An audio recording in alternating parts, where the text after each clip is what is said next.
Mandy Three, looks at me and realizes, two, oh, one. You.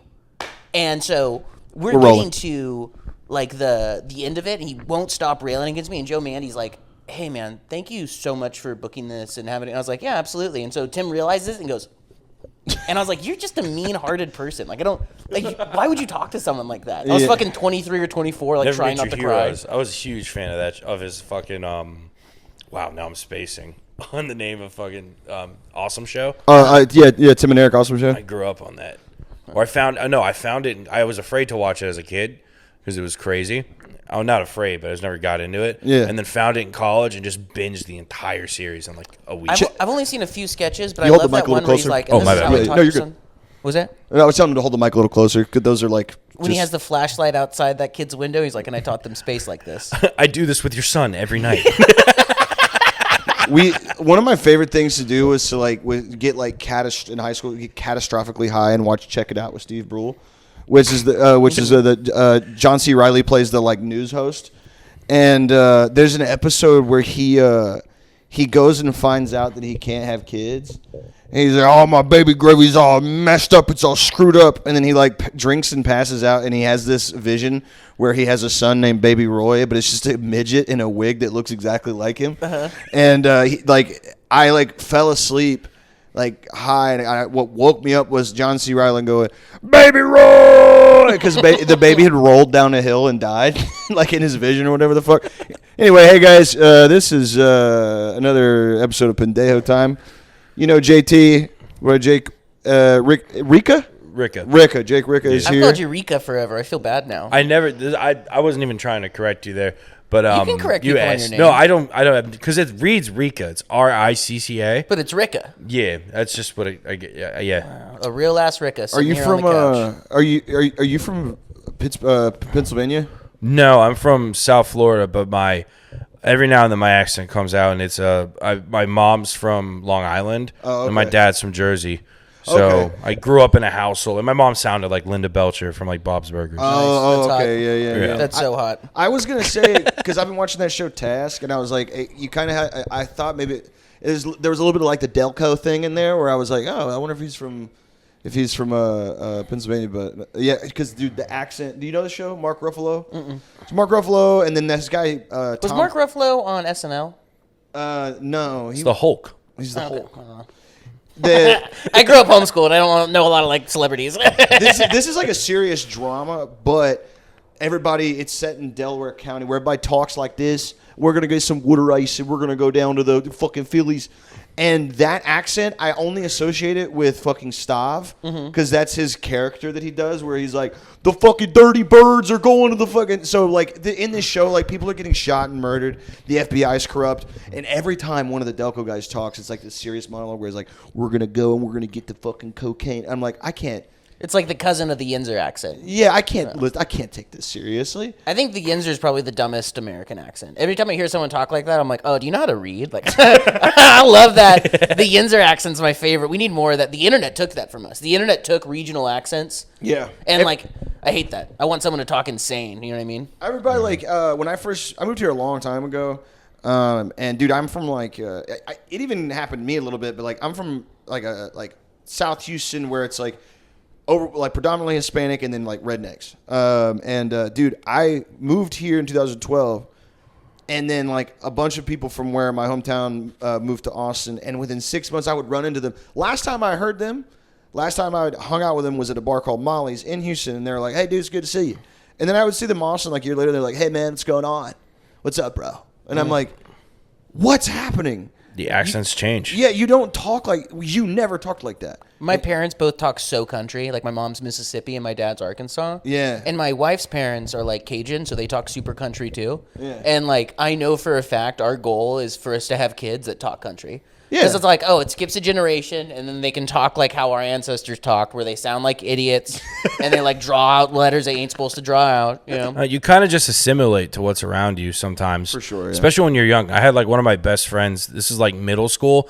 Right when we got to high school, he moved away, and he never had a Southern accent. He moved to Jacksonville, northern Florida, in a Southern-ish town. And he came back to visit. And he was like, "Hey, how y'all doing?" And I'm like, "What the fuck is that? What happened? Yeah. What happened to you?" When I was hanging out with all Mexicans in Austin when I first moved here, Phrase that. I was only hanging out with Mexicans. purely Not Mexican. anymore. I cut the stuff. Yeah, Yeah, I'm clean off it. But yeah, I was completely. It was like my own immersion school. But I ended up saying you know how like you hear like Valley girls in the Valley from here say like "huh" at the end of sentences. Oh yeah. Oh, you like that, huh? You know what I mean? Oh, do you want to go get you some pizza, huh? You know what I was love doing that for you. I want to hit you if you say that. Oh, I like the idea of an immersion school for my kids, but instead of like French or Spanish immersion, it's like Uncle Bubba's country talk immersion. Oh yeah. It's like they do a preschool with a guy that's like, now this here how you count these numbers up. One, two, three, four. The fucking like it's like when I moved here, I like all the frat guys talk the same, and that was something that I had like never ever I never interacted. You'd see like all like frat dudes like the stereotype like the movies, you know, that was the X Party, whatever that movie was, Project X. But then like when I was bouncing, Dax Flame fan. I was bouncing downtown, and like every one of them were like, "Here's my ID, bro." And I'm like, I would see it as like Mississippi, and then like I would get another one as like from like Kentucky's like, "Hey, what's up?" And I'm like, do you guys just all start talking like fucking Brody from Point Break at some point? Like, I don't understand. Like, I'm not smart enough to articulate like how does everybody sound like they're from SoCal everywhere now? Like what you were saying, I think the phone has done it. You hear autistic people in Australia talk with American accents, and they talk like our autistic people too. And there's even a phrase that people in like English-speaking countries like the UK and like Australia where they go, "Oh, he has the autistic accent." Love that. That's very funny. They say that? That's like what it's labeled as? You know how Australia has not Love is Blind. What is it? Love on the Spectrum. Love on the Spectrum. Australia has one too, and that's where I learned it from. They were Isn't all it talking Love about Down Under or something? Down Under. Love Down Under would be kind of funny if the guy that just loves eating pussy. No, I thought. Welcome to Love Down Under. Because the girl has Down syndrome. I thought that was what I like. Legitimately thought that was why the show was called that. But wait, that's a real show, Love Down I Under? believe so. And yeah. it's about Down Unless syndrome my people buddy on has a bit and he's lying. which is But I don't know. When you say something on stage, I believe you. yeah. that. Never get you to a fascist rally. Dude, so Ashley and I were watching Love on the Spectrum, and like I can't watch that show because like maybe I'm evil. Ashley she's like, "What bothers you about it?" And I'm like, because there's cameras filming this girl with Down syndrome and this guy who's so autistic like he can barely speak. And she's like, "It's sweet." And I'm like, "Because you're pure of heart. Do you understand?" Like I'm watching this, and then she's like, "Would you like to go get a burrito or a taco?" And the guy's like, "I don't know. I don't really like Mexican food." And she's like, "They're in love." And I'm like, How are you not laughing? This is so funny. I'm a piece of shit. Yeah. I can't watch stuff like this. Hey, in your defense, they put funny music behind that shit. They do. They do. Those editors are evil. Yeah. That's the thing is like growing up, we didn't know they had autism. We thought they were just weirdos, right? Yeah. So when we were younger, we'd be like, "Oh, you know, Eric loves trains and he's so funny. Ask him what he wears. He has a full set of pajamas with a hat every night. It's hilarious." Yeah. And then we learned, "Oh, that's mean. They have autism." Yeah. But now it's full circle where it's like, dude, you made fun of him and it was evil. Now we're making fun of him and it's nice. You know what I mean? Where it's like, "Oh, they're in love. What, you don't like them being in love?" And it's like, "Yeah, cool. I'll sit back They'll and laugh." introduce a guy who can't make eye contact and is looking at the floor, and they'll be like, "Womp, womp, womp, womp, womp." You're like, "No, this is not. This is not a love show." What you're talking about. Dude, you reminded me. I was like talking with a buddy of mine who's like super like he like loves RFK Jr. and he was like he's one of those guys where like if you're in person with him, he's gonna pull his phone out and he's like, just watch him speak. Yes. And he was going off about, he's like, there were no autistic people. Autism was not a thing in the 50s. and I was like, dude, yes, it was. Have you ever worked like a construction job or a kitchen job with a guy who's like 60, 65? His name's Steve, and his knives, if you move one of his knives, he's like, "You've moved it! You ruined it!" Or like construction where it's like, if you borrow like a tin, like a socket wrench, and you don't put it exactly back. The problem is that those guys as kids, they just got beat for being weird. Yeah. That's what it was. They were autistic. There's autistic people forever. They've always existed. The numbers have not like increased or whatever. We just have a name for it now. Because like I've worked with so many guys who are like angry, pissed off dudes, and it's like, if you borrow my socket wrench, it better be exactly where you left it. And I'm like, Jesus Christ. And then in my head I go, oh, you're on the spectrum, but as a kid, you would be counting like baseball cards, and your dad would come in and throw you down the stairs for being too fucking weird or whatever the fuck. It used to make us tough. Yeah, well, yeah. That's the America's gotten too soft because we don't let dads throw kids down the stairs anymore. I agree with you. Wait, will we communist China now, where we don't let the dad throw his own kid down his own stairs? They've got an escalator in the house. They had him in like the 40s. Like, have you guys seen the Ed Gein monster show? Yeah, I've been watching. That dude's totally. First of all, they got like they open it up. He's like the hottest, most shredded dude. And they're just like, look at this monster. It's like he's oiled up, jerking off. Yeah. Every girl's like, oh, fuck. Yeah. Dude, they did that with when Zac Efron played Ted Bundy. There was like a money shot where he's like stripping in the prison and he's like 2% body fat, huge yoked. I'm like, what are we doing, guys? Ted Bundy didn't look like that. Yeah. You know? That they always make like you have to get a big name actor for these like Ryan Murphy monster shows, but they always do that shit where they're like, this guy who was a shut-in and a weird-looking dude who like never had sex, so he killed a bunch of women. Yeah, he's 6'3", blonde hair, blue eyes. It's a psyop. It's the same thing like that. You've seen that band Midlands from the early 2020s? It's like a bunch of hot cowboys wearing Levi's. You can see their penis through, and they're just singing little songs in dive bars on the internet. What's this called? Yeah, Midlands. I gotta go. I've been in the bathroom for a bit. I saw that and I was like, oh, whoever made this to make my wife horny and cheat on me, I'm going to fucking kill them. I'm going to buy a gun. I'm going to find who invented Midlands and like, oh, let's do a bunch of fake cowboys with massive freaking hogs and have them sing a song. I saw that and I was like, yeah, dude, you're going to make my ass go ISIS. This is unacceptable. Dude, go ahead. I was going to say the trailer for Wuthering Heights. Have you seen that shit? The song? No, Wuthering Heights. It's like it's like an old book. Anyway, it's another one of those movies where like it's set in like lovely old England back in the time, and everybody's wearing like a bunch of the girls have the corsets on and all the shit, and it's just softcore porn for women. It's one of those movies where you like your girlfriend would be like, if we're gonna go see John Wick 5, I'm gonna go finger myself to Wuthering Heights, and you can be there if you want or whatever the fuck. And I'm like, I saw the trailer and I was like, this just looks like the Skinamax movies I would watch on TV when I was like 12 years old. Oh, Do they dude, still I remember have going those? over to Jordan Adams' house to watch, because we never had cable or nothing growing up, but Jordan had cable, and that nighttime, what you're talking about, I think, where it's like softcore porn, like Lord of the Tits or whatever and stuff like that. Yeah. And it'd be like, you'd see breasts and boobs maybe, or breasts and a butt, but like not like a full whole You would never shot. see full penetration. You never You would never see a penis or a vagina. You'd see him getting in there. Yeah. You'd see her blowing it, but it would be like just her head, but you would never see the shaft. Yeah. Me and that. just Used to 3 piss other me dudes, off. Yeah. all in Jordan Adams' living rooms, just jacking ourselves off, being like, "Is this gay?" Dude, for some reason there was like a caveman one I watched when I was a kid.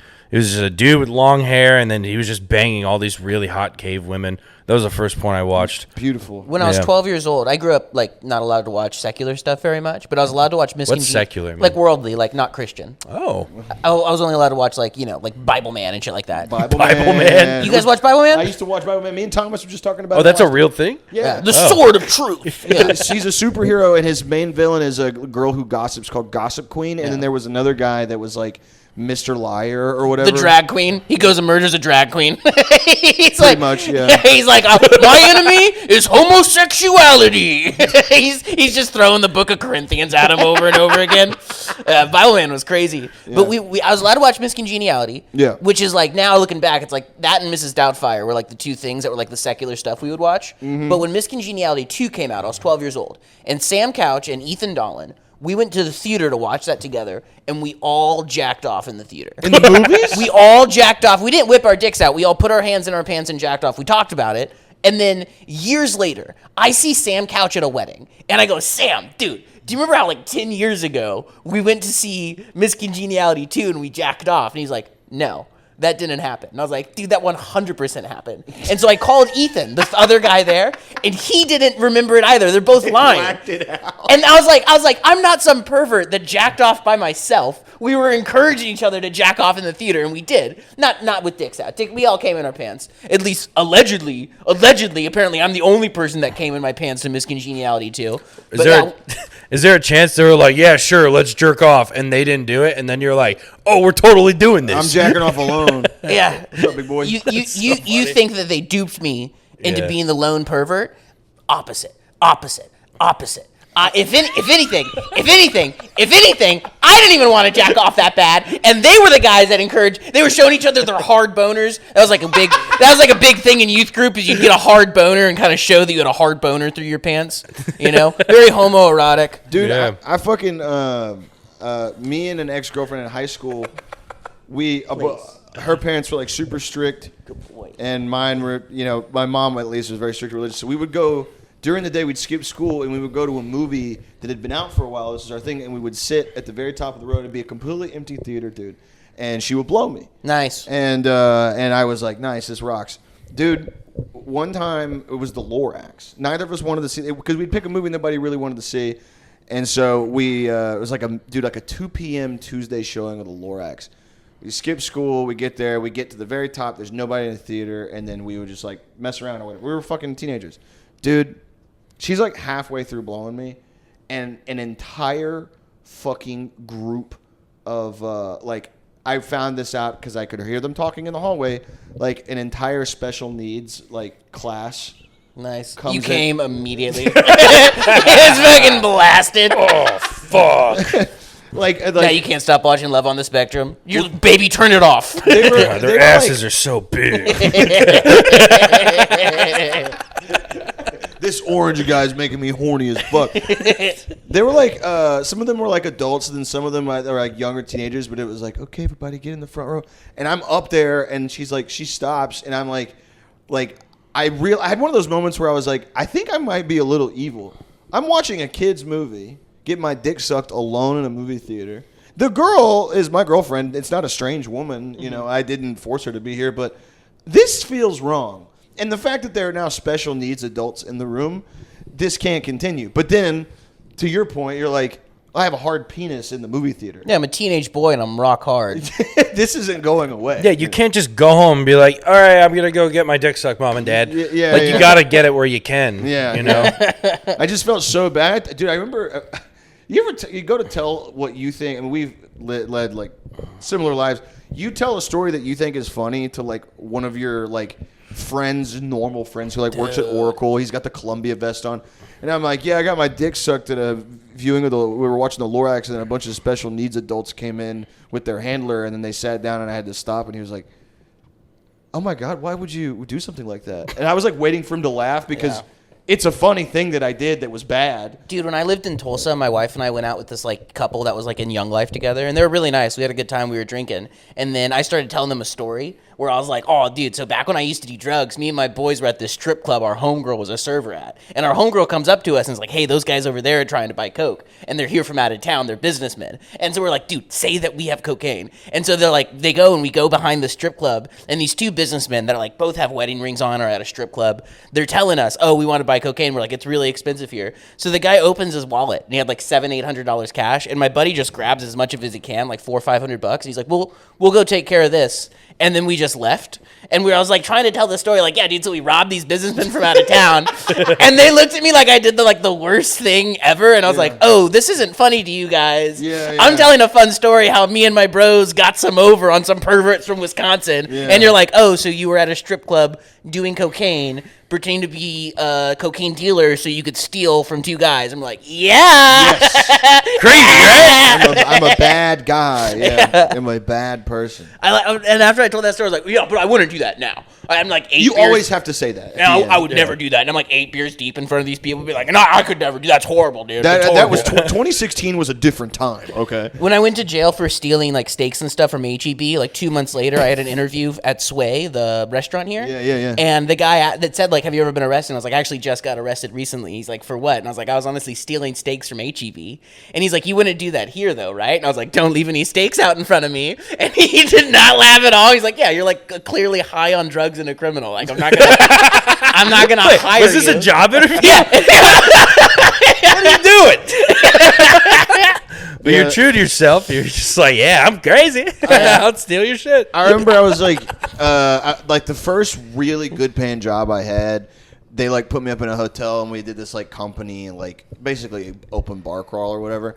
And I like up until this point, dude, I'd only worked construction or restaurants. And you can say whatever the fuck you want in those places. It doesn't matter. So I get fucking pissed drunk, and I was telling this table of like developers and like like marketing copywriters and stuff. I'm like, so one time I'm not really a strip club guy for a couple of reasons. One, I get really acutely aware that I'm in a room full of guys and their dicks are rock solid, and that bothers me. And You're like me seeing Miss Congeniality too. I've lost the whole room already.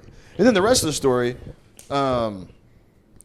my buddy who took me was really rich, and he paid for me to get one of these like cabanas at the strip club and like get a private dance. He's like, dude, we're all getting we were getting coked up and stuff. And so the girl comes in, and she starts dancing and like taking clothes off, and I go, hey, I'm really sorry, I'm really coked up right now, and I really hate being touched.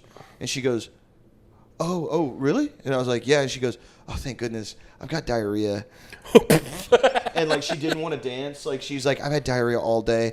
And I was like, oh, cool. And she was like, but you have the room for like 30 minutes. Like, what do you want to do? And I was like, and I reached into my boot and I had an 8-ball on me. And I was like, we can just do this cocaine and like drink this champagne. It's here. And she was like, that sounds like a great idea. And then she like takes her panties off and then reaches inside her vagina and pulls out another 8-ball. What? Yeah. And we just did her fucking coochie coke all goddamn night. Yeah, I just smuggled this in from Tijuana, fresh off the plane.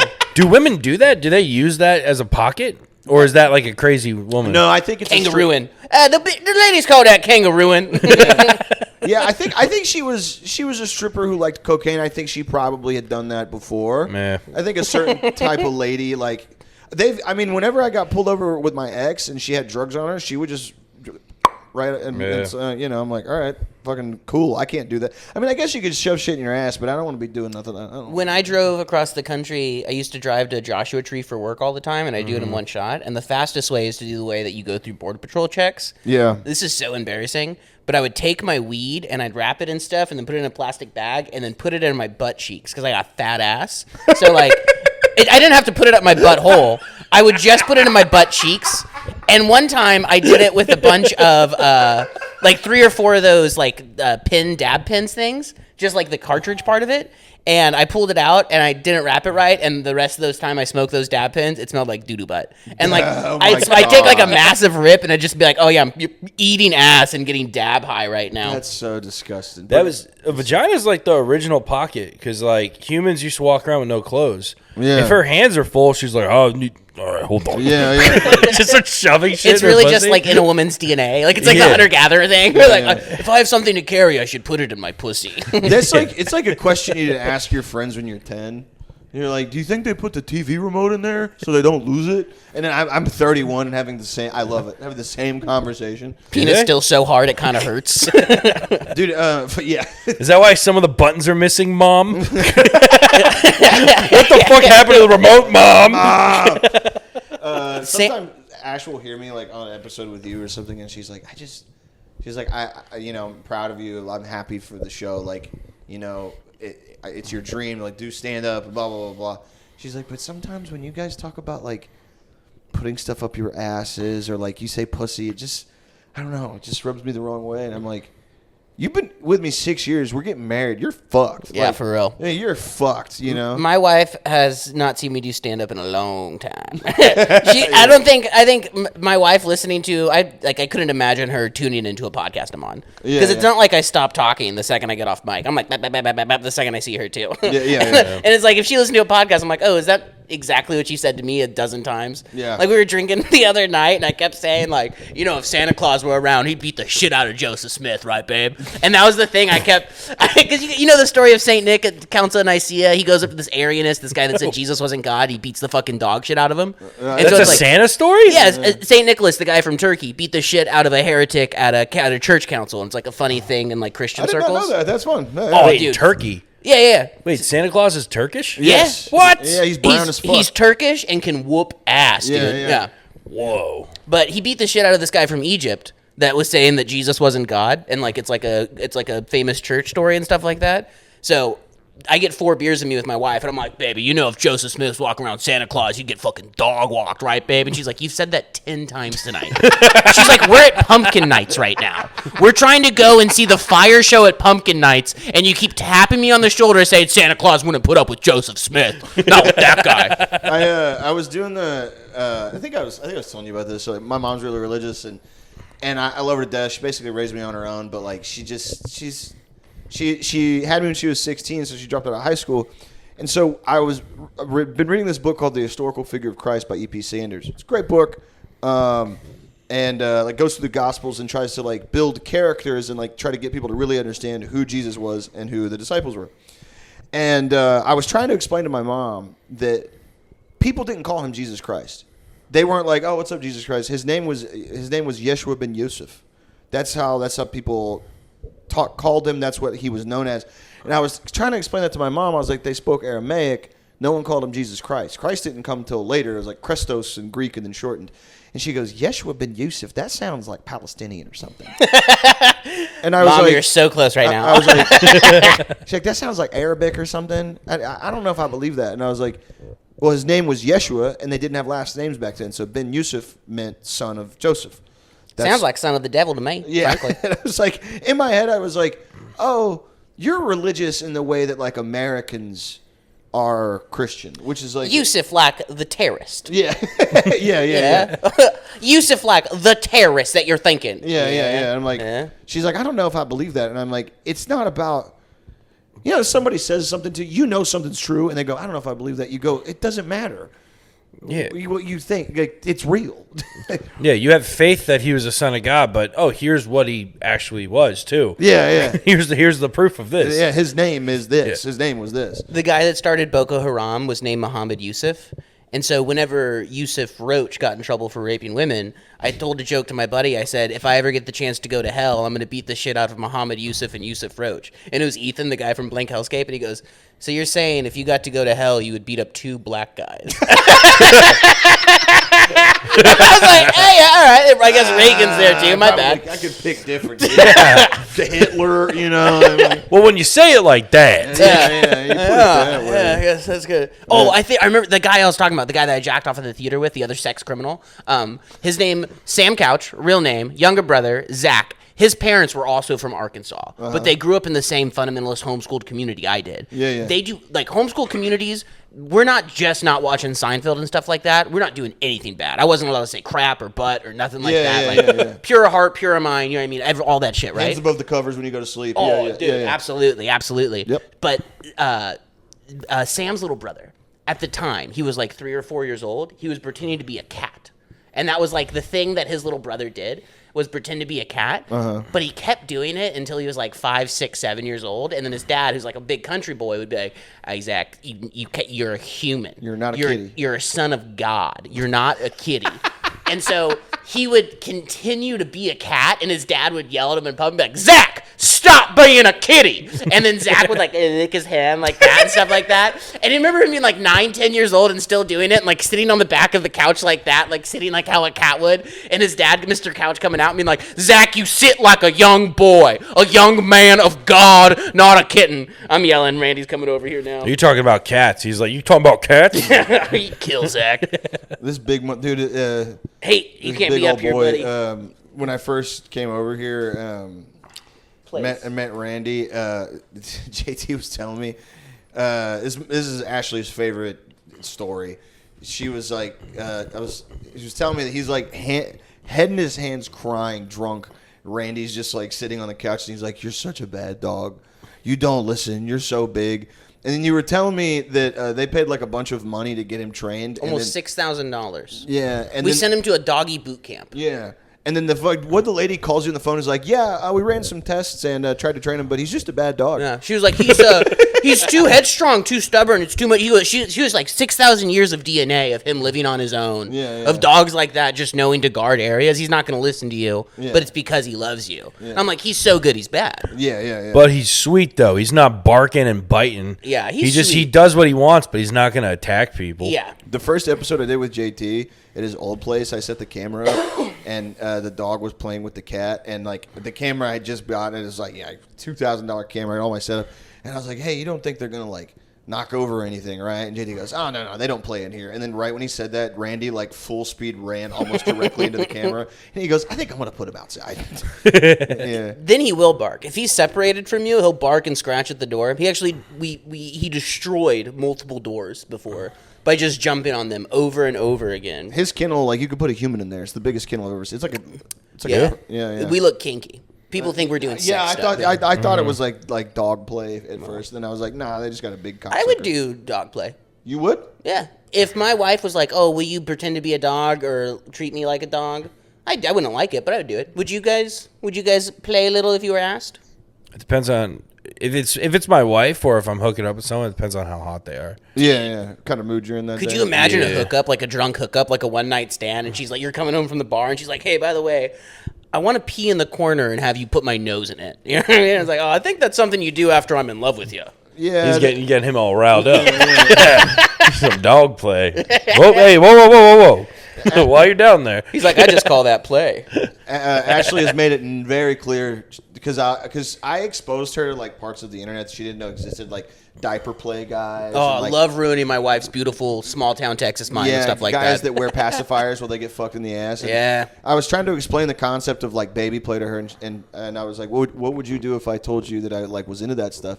And she was like, she got very serious, and she was like, I need you to understand that I would leave.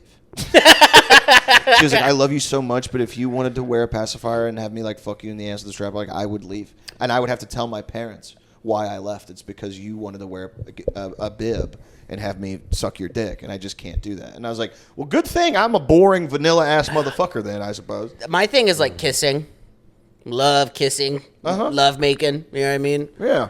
A buddy of mine, she's an adult baby diaper lover. Oh. I actually have 3 friends that are adult baby diaper lovers, but one of them I've known for a really long time, and she posted this thing on Instagram that she was like, hey, my close friend stories is now only going to be adult baby diaper play. Mm-hmm. So everyone's automatically off of it unless you ask for it. And it was right when I first started dating my wife. I was like, hey, babe, do you mind if I'm on like the secret channel of my friend wearing a diaper and pooping and peeing in it?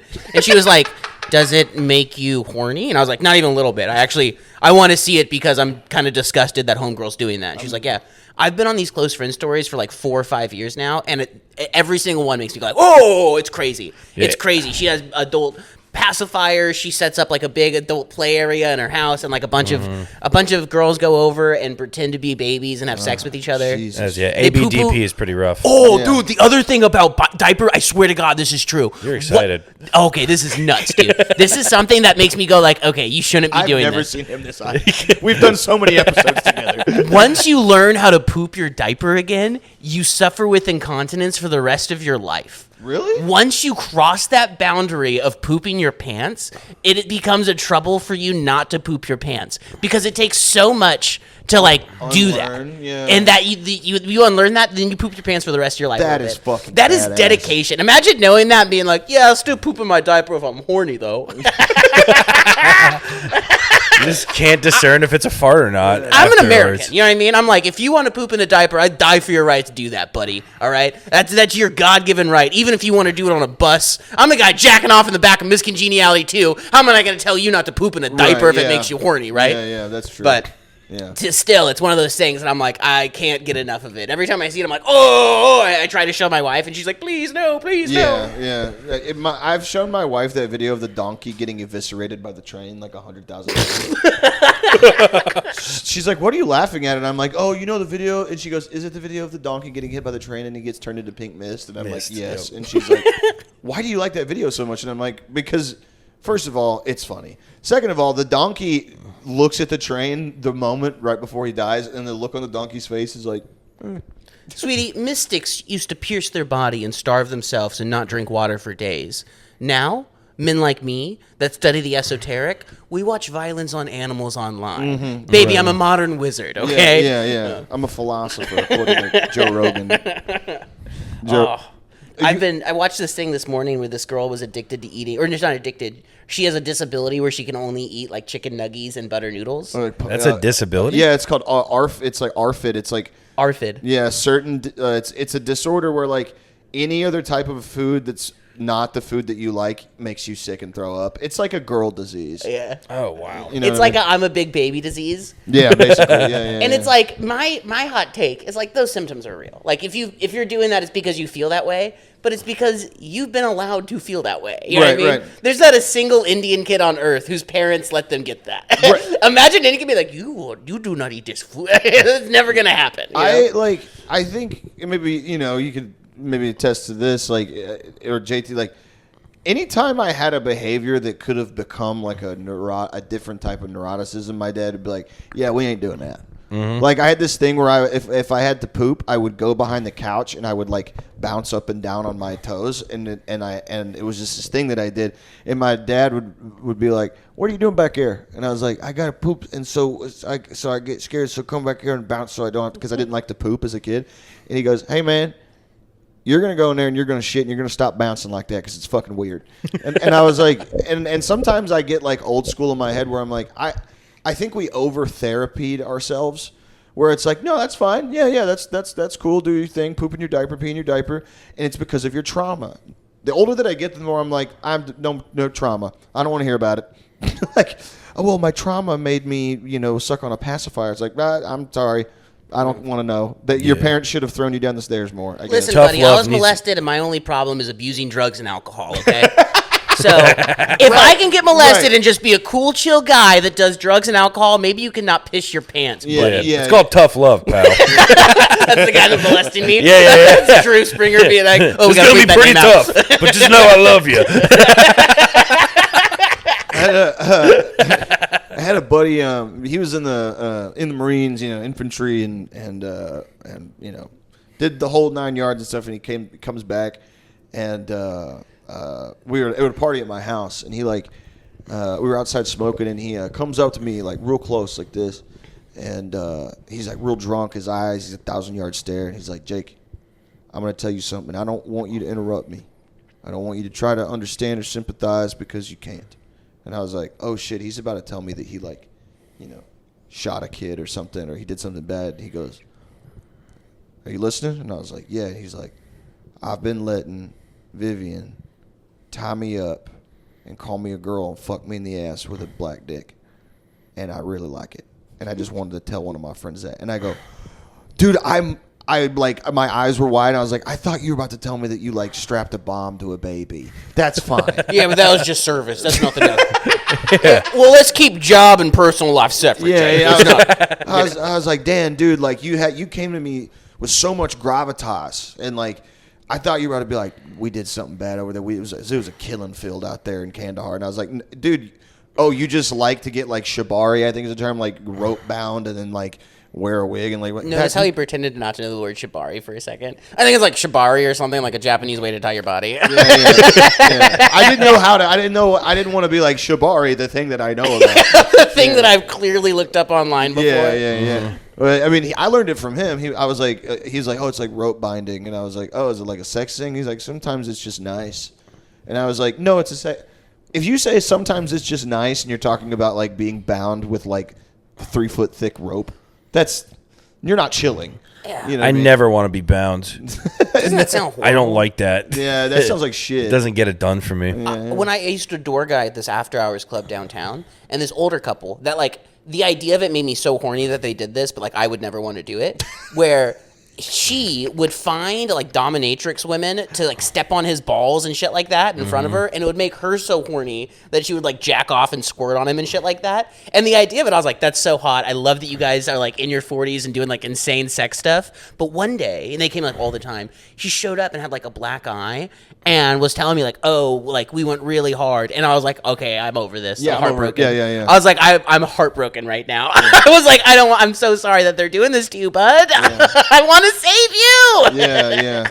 I don't think there was a good. How old are you? We're the same. 32. Yeah, we're the same age. There was All of us 32-year-olds. Yeah, I'm 31. I'm a baby.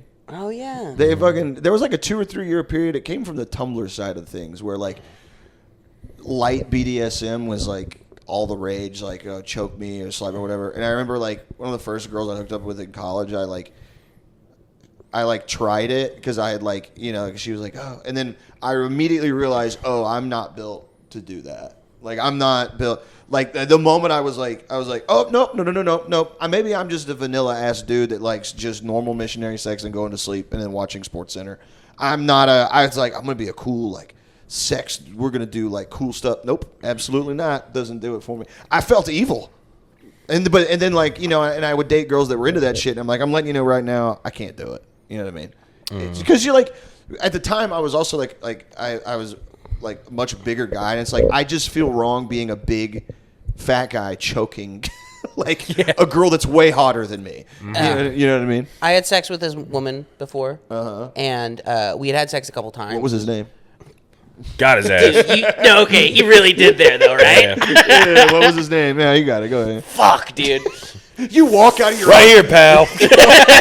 walks out of his own house. Bible man comes in here and just whoops my ass for being gay. Fuck. I was having sex with her, and she was like, punch me in the face. Nope. And at first and she's like, if you don't want to, you don't have to, but if you could.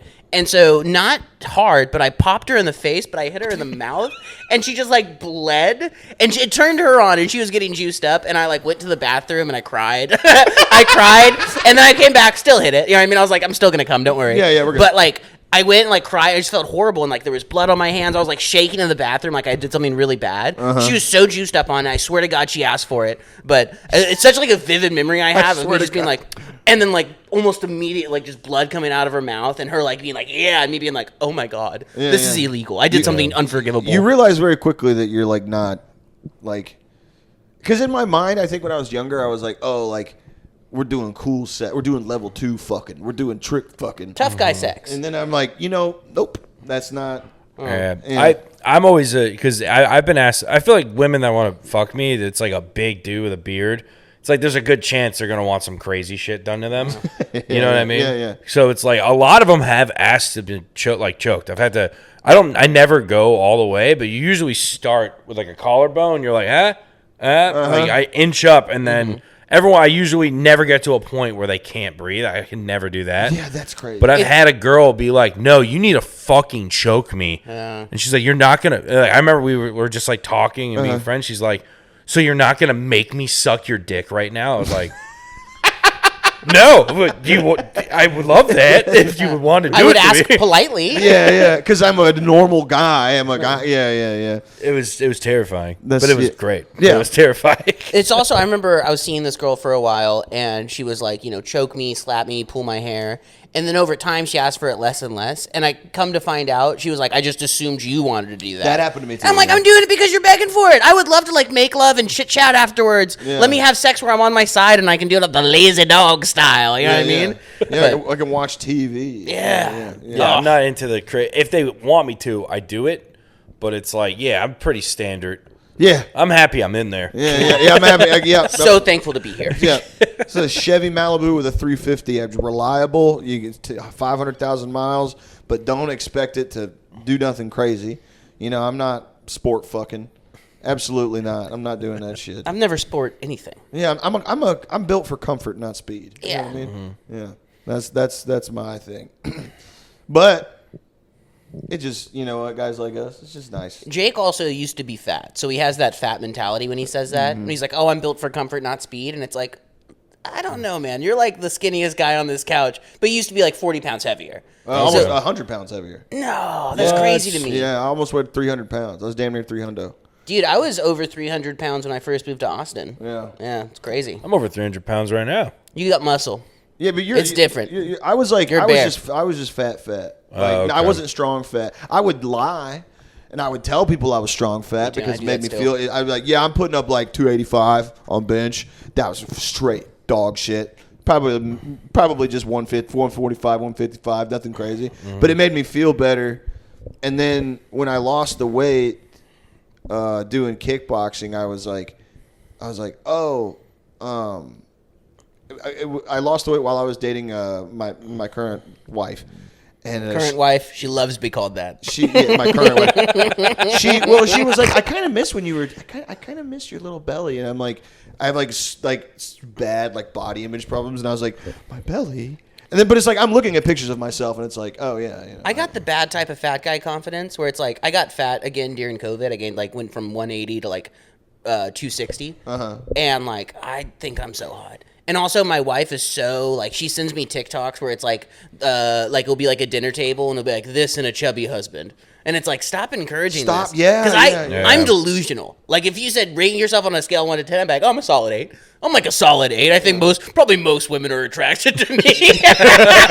I'm a solid 8. Yeah. I also think I'm good at sex. I'm good at sex. And it's like, yeah, dude, I'm having a good time. Yeah. I'm good in the sex in the sense that, I'm definitely going to come. About 6 minutes. Yeah. Dude, marathon. Yeah. Marathon. Yeah.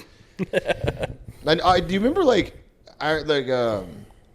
we were all riding the bus, coming home from junior high or high school, and I always knew, you'd hear kids that'd be like, yeah, me and this girl, we fucked for 3 hours, and you'd be like, oh, that's crazy, that's awesome. And then I was talking to Thomas about this, you get a live-in partner, and you're like, there's no way. Whenever I hear friends of mine, I was like, yeah, we got drunk at this hotel, and we fucked for hours. I'm like, hours? What are you talking about? That sounds terrible. Unless you guys be doing that type of shit. I'm not fucking for hours. I got shit to do. I used to do meth and heroin, so yeah. Oh, sure. Yeah. I mean, if you're, yeah. And we're having sex for 3 hours. It's with the women you imagine that are doing meth and heroin and having sex with me. It's not oh, this is a porn movie. It's more oh, we're taking breaks and doing drugs off of foily and then getting back to it. You know what I mean? Yeah. The sex for hours thing is you usually fuck a normal amount of time. And then you kind of just lay there. You either watch something, have a bite to eat, and then you're just right back at it. Yeah. That's hours. It's not 3 hours of pumping. That is insane. Ripping some crack off of foily and then not being able to come for 45 minutes. So we fuck until it's dry, and that's okay, now let's watch an episode of Seinfeld or something and get back to it. Yeah. In this fucking Best Western in Citrus Heights, California. I've been doing this bit about it, doing pretty good. It's my opening bit of it fucking sucks that doing cocaine makes girls they're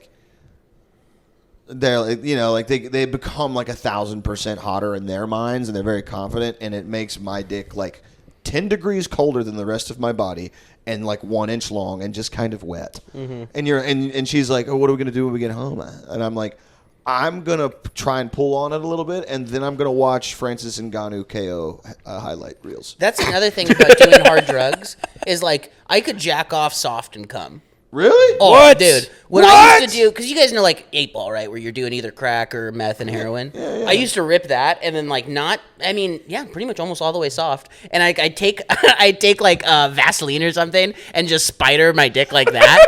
And just walk. And I'd work it for 15, 20 minutes and then blast. I'm not even kidding, upwards of a dozen times. I did that upwards of a dozen times. I have so many memories where I'd jellyfish your cock. Penis.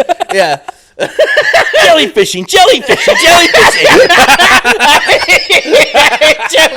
out, and I loved it. Also, when I first started doing heroin, I would go to In-N-Out and I'd get 2 normal fries and then 2 animal style fries and then 4 sides of special sauce. Beautiful. I'd mix them together, smoke down a foil of heroin, and then eat 4,500 calories of fries and special sauce. I'm the only person I know that got fat on heroin. That's when I weighed over 300 pounds. I was doing heroin all the time. When I was doing a lot of opiates, I ate a lot. I also remember it makes you not really able to come. And the girl that I was seeing at the time, she was we'd fuck and then I wouldn't come for a while, and then she would, and then I would be like, yeah, I'm a stallion. And then when I quit doing heroin, we were still fucking. There's this thing that happens when you quit doing opiates where your sex drive comes back, but you bust crazy early. Because you're all of your natural opiates in your mind are being produced again or whatever. So dude, I quit doing heroin and then fucking this girl, and I'm 2 pump chumping now, and she's like, oh, is everything okay? And I'm like, yeah, I'm just getting my life together. You said 2 pump chump. He's like, yeah. I'm getting my life together. I quit doing heroin, and I was like, yeah, heroin makes you not come. And she's like, oh, I just thought you were like being a thoughtful lover. And I was like, oh, no. I was just, whenever you came over, I had just got done snorting a bunch of H. Dude, it's so funny. The same exact experience where it's like seeing a girl and I'm doing hard drugs and she's like, yeah, dude, he fucks me so long and so hard. And then I'm not doing drugs anymore. And it's like, oh, so you're like really bad at sex and really ready to come. And it's like, yeah, I'm ready to come. It's my favorite part of sex. That's my favorite part of the goddamn day. That is the craziest part about trying to have a baby. Is like we're having sex a lot, but I'm just trying to come fast. It's a utility thing. Yeah. And I'm like, I don't know when we'll go back to lovemaking because it's like I've gotten so used to being like, yeah, I'll get myself almost all the way there, and I'll see you in the shower, babe. We're doing this. We're making a baby tonight. That's I see like that's I call it utility jacking. Sometimes you jack off just because you got to go to work. Or something, you know what I mean? You're not like, whenever, dude, I never understood guys who like, yeah, lotion and tissues. I'm like, what? You have a ritual? You have the fucking, no, dude, I jack off because, like, if I don't, like, I'm going to be, like, making hamburgers and then I'm going to, like, throw the spatula as hard as I can at the first person that rounds the corner. I just want to feel good before I go do something. Yeah, it's purely utility. It's like paying the light bill or whatever. You know, you got to do it. Yeah, I just don't want to make dumb decisions sometimes, so I jack off. That's like, a great. Because you guys are both. Are you married already, or you're about to get married? We're about to get married. Yeah, about to get married. You're married, so it's like you guys. You know, you're with the person you love. I'm just like, all right, I probably should not try to fuck that person. Yeah. And if I hadn't jerked off that day, I probably would have made a dumb move and tried to like hit on him. Yeah. You know, so like sometimes I'll do that where I'm like, I'm gonna be around this hot person. I probably shouldn't try to bang. I went from fundamentalist Christian virgin to then Tinder came out and I was having sex with strangers at 19. Like I lost my virginity at 19. Same. Hell yeah, dude. Yeah. Did you grow up? Oh, you grew up Catholic? No, I was just a pussy. Oh really? I did grow up Catholic, but I was afraid to. I didn't get laid till college, and then the floodgates open. I got. Laid I thought, dude. Now that I know that secular kids were just having sex in high school, and I was talking to my friend about this. She's a 15-year-old daughter and a 16-year-old son, and she was like, blah blah blah blah blah. And I hope they're using protection. And I was like, oh, your kids are having sex? And I was so worried. And my wife was like, sorry, JT grew up like a fundamentalist. He doesn't know kids have sex. And I was like, teenagers have sex? Yeah. And my wife was like, yeah, babe, most teenagers are having sex. It blew me away. Yeah. Blew me away. That's crazy to me. Oh, yeah. All my friends got laid. It sucked. Yeah. Dude, I remember at summer camp when I was 13, this girl named April told me about how at the last summer camp that she went to, she got fingered. And I now realize that she was trying to say that to test the waters and see what I was willing to do. Yeah. I prayed for her.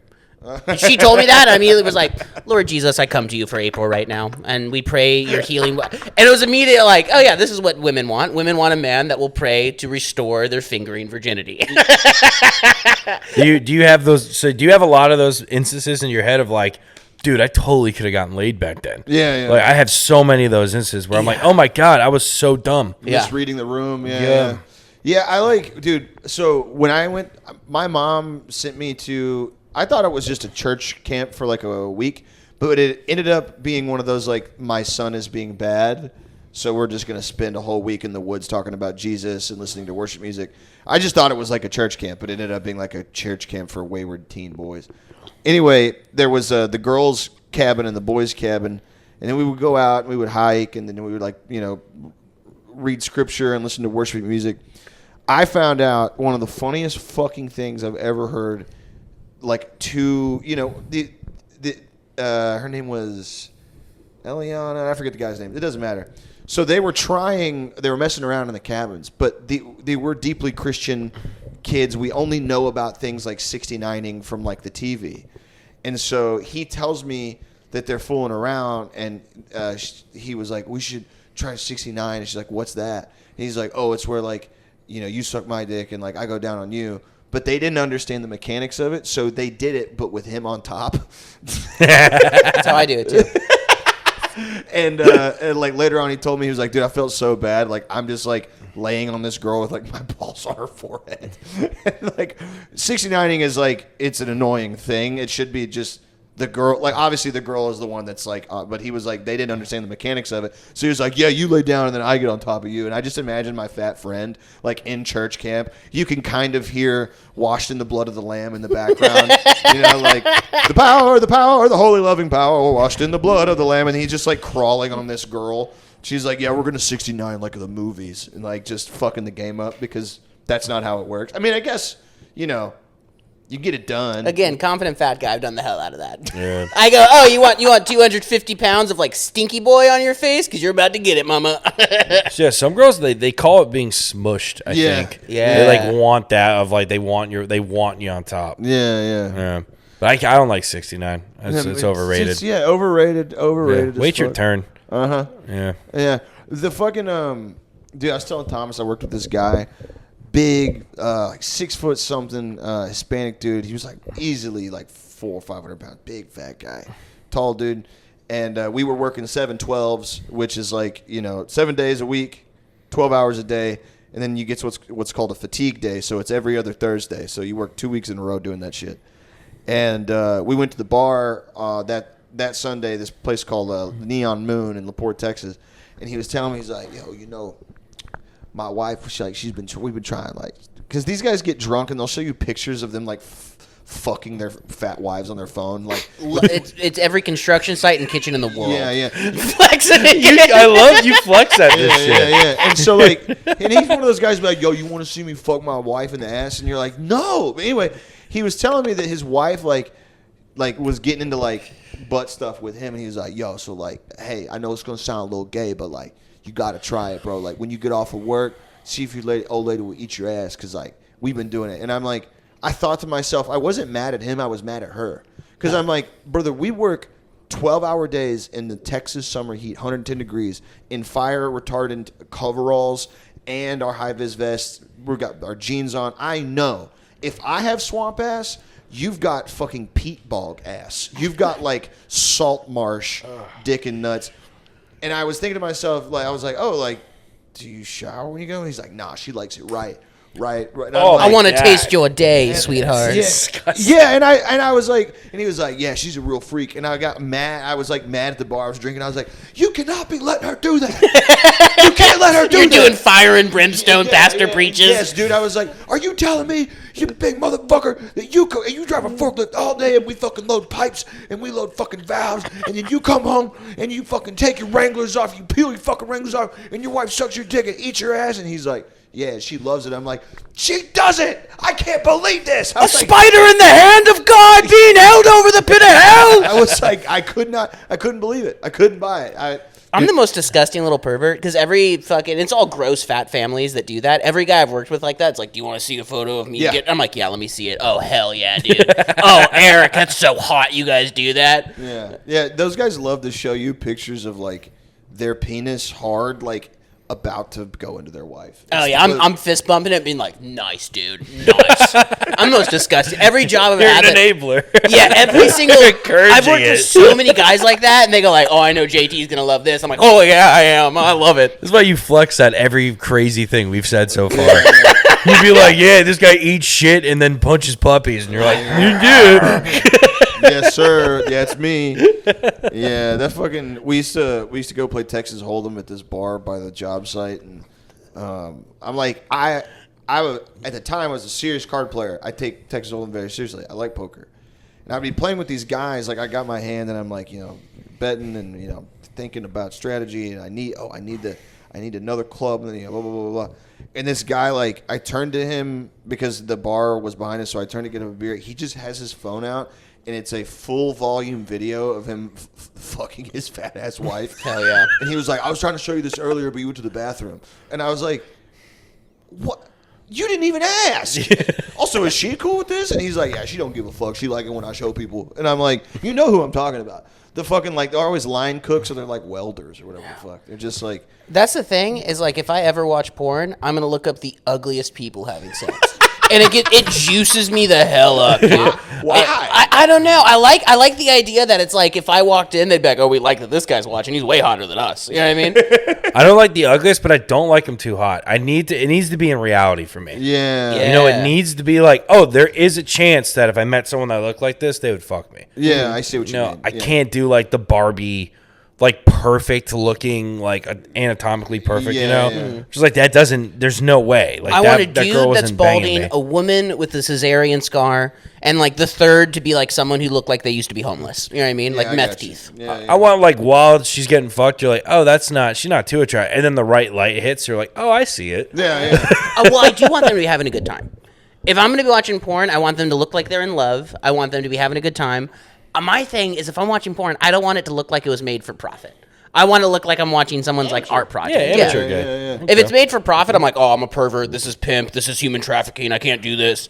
But if it's like just like a family that's in love, I'm not like a whole family, like a mother and father. I mean, you know. Oh, I thought you were like a family in love. I'm like, what the fuck are you talking about? Start flexing. You're like, yeah. Do you like when music comes on in porn? Nope. I hate it. Why is this playing? Yeah. What are we doing? Yeah, what are we doing? I can't do it. Let me hear the throes of love. Yeah.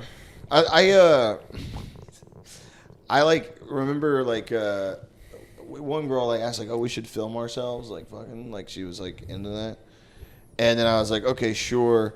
And this is like a hack bit at this point. I've heard like so many comedians do this, but like you have an idea of yourself, fucking in your mind. It's like American Psycho when he's flexing in the mirror, and you're like, I'll probably It's my fat ass. I don't look that good, but I bet I look like 60% like that, and then you see it in the lighting, and you're like, there's no reason she should be letting me do this. I'll be honest. It's exactly what it is in my head when I see a video of me having sex and I go, oh, hell yeah. Oh, hell yeah. Wait, there's videos of you out there having sex? Yeah. Oh, I did cam porn once. What? Oh, did? Have we talked about this? You never told me this. Okay. I'm 2 months after I lose my virginity, this girl started doing Chatterbait at the time. Chatterbait was like pretty new in this world. And so I go onto her stream. And she like jacks me and like I'm playing with her tits and stuff like that. And we finally get enough money to have sex. I hit it from behind for like 2.5 minutes. And I think she paid me like $50. But Prostitution? yeah, I did porn. It's art. It's on video. And I've wondered, is that screen capped somewhere? Is there like a photo of me blasted in like 2 seconds? Yeah, it's never... That's incredible. When I went to the mental institution, this girl actually picked me up from the mental institution and we had sex in her car. Dude, when I was in the mental hospital, I hit it off with this girl, and I'm texting my buddies, my roommates back home. Like, I met this girl at the mental hospital, and they were like, Jake, stop.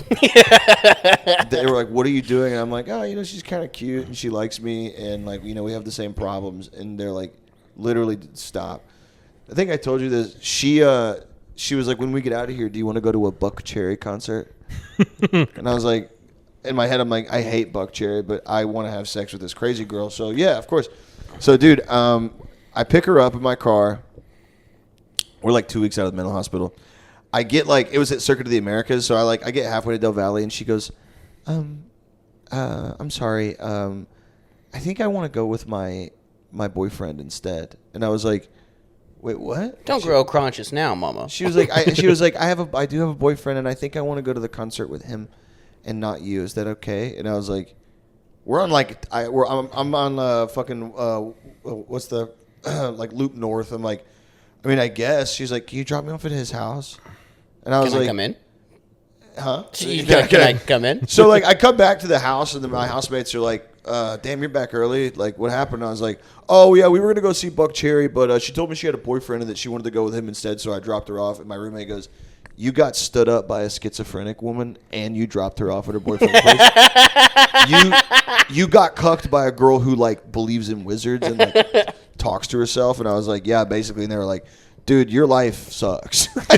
You have a bad life. I get why you are the way you are. Like, your life is ass. I think it's crisis averted. Yeah, probably. You know what I mean? Because you're horny and you're like, oh, this girl's crazy. The sex is probably good. And then she backed out. And it's like... Yeah. So at the end of the day, it's like, oh, you know what? Good on... I'm glad that happened. I've told JT this, but I was hooking up with this girl for a while, and I leave her apartment, and I showed up obliterated, like, dude, literally Philly shuffle. I was really fucked up on Oxy, and I was like, just standing at the door. We hook up. I leave. I forgot my wallet at her place. I come back, and she's saging her house. She's burning sage in the house, and I was like, oh, it's like you want it to smell nice or something? And she was like, no, you just had you had an energy. Oh, man. That I didn't. And I was like, oh, you. Good discernment, mama. You had my spirit was corroded, and you noticed that. You could smell the evil on me. Yeah. And I was like, that's probably Taco Bell and heroin. Probably, yeah. Dude, one of the first times, it was at Sacramento Punchline. It was the first time I did a bringer show there. I was like 18 or 19. Beautiful. And the girl I was seeing at the time came out, and she told me, she was like, if you do good, I'll suck your dick really good in your truck after this.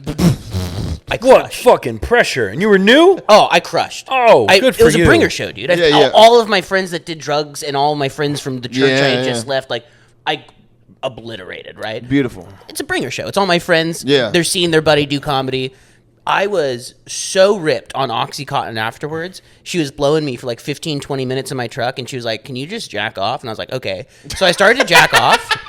I jacked off for like 30 fucking minutes in front of her, shamelessly, until I came. It was like 15, 20 minutes of my dick starting to get soft again and then me getting hard. Do my little jellyfish move, too. Jeez, Dude, I jellyfished in front of a woman, dude. Shit. And I'm like 300 pounds. I've never felt shame, dude. That's the one thing they don't teach you in homeschool is like I can be 300 pounds completely naked in the parking lot of the Sacramento Punchline where a girl's like, dude, I give up trying to suck your dick, jack off. And I can go a half hour straight jellyfishing until I come. 1 second. Battery died, but we'll keep going. No. Great for SEO, too. I had my first like big following popped off from Reddit actually, because it was like Call of Duty stuff. Nice. And the Reddit people shared the fuck out of my YouTube shit. Let's go. Which was good. We're back, ladies and gentlemen. We just hit an hour. What do you guys got going on after this? No, we're not doing the mic. Not doing the mic. Probably going to go to Workhorse with my wife. What are you doing? One of my shows got canceled. Maybe the second one is. So I know I have at least one that's going to not get canceled. Oh, okay. Oh, I have a show tonight, too, at Green Room. When you do it? Oh, yeah. Come share some Yeah. YouTubes? Yeah, absolutely. You want to do it? Oh, you have a show. You have the main course. Let me see. Plugs. I'm going to be in Boston and New York, December 4th and 5th, and then I'll be in Philly, January 24th. Sick. JT, what you got going on? I'm releasing my Black Israelite video next week. Nice. Very excited. Plug the show, the YouTube video show at the Green Room. Oh, yeah, that's tonight, though. Are we putting this out today? Yeah, no, but don't you guys do it frequently? Yeah, we do this. It's called Hanging with the Boys, because it's the only show where you can smoke weed inside. Uh-huh. So it's like at an illegal dispensary where like people just smoke weed and we watch YouTubes and joke about it. Yeah. It's exactly what you think it is. That sounds awesome. I think I did it the one time and bombed, but yeah, I'll be there tonight. Ricca, what are you got plugged? Every Wednesday, Thursday, Saturday, if anyone that's in Austin, we do that Bulls show. Yeah. Every time. That ends up being fun. Yeah, it's a nice little kill room. Yeah, and then I'm on the road all next year with David Jolly, but I don't know the dates yet. Fuck yeah. Yep. I'll put all your socials, but where can people find you? Find your stuff. Everything's just my first and last name, JAKERICCA. Cool. So YouTube, Instagram, all that Hell shit. yeah. Ricca. Jake Ricca. Thank you guys for listening, for tuning in. This has been another edition of JT and Jake, and now 2 Jakes. I'll see you guys next time. Peace. 2 Jakes and a boy.